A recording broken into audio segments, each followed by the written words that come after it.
It's Monday. Today we're going to talk about expressing yourself and not expressing yourself to other people. We're going to talk specifically about expressing yourself to God in worship. I know a lot of people have a hard time with that because you can't see God.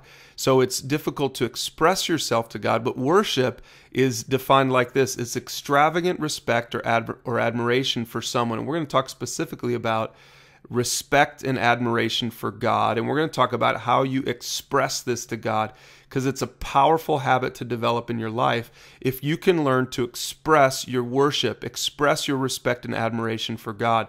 And the psalmist David was awesome at this. He was really good at this. We're going to look at Psalm 145. Feel free to pause this as I read through some of these verses.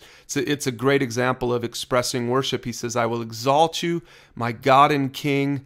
Great is the Lord and most worthy of praise, for his greatness is such that no one can fathom it."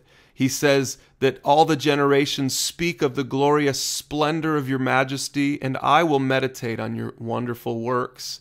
He says this, "They celebrate your abundant goodness and joyfully sing of your righteousness.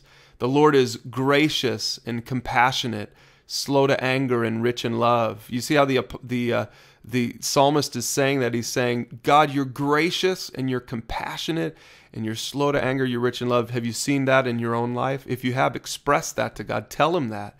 It says the Lord is good to all and he has compassion on all he has made. He says this, your kingdom, O God, verse 13, is an everlasting kingdom, and your dominion endures through all generations. The Lord is trustworthy in all he promises and faithful in all he does. Have you seen that in your own life?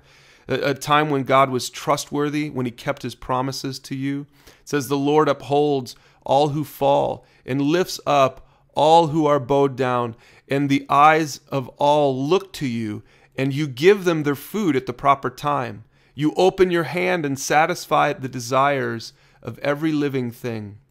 The Lord is righteous in all his ways, the psalmist writes in verse 17.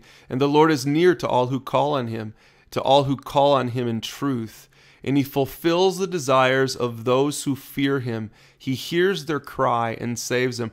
Are you glad that you serve a God who hears your cry and saves you? It says the Lord watches over all who love him, but all the wicked he will destroy. And then he ends his psalm like this, my mouth will speak in praise of the Lord.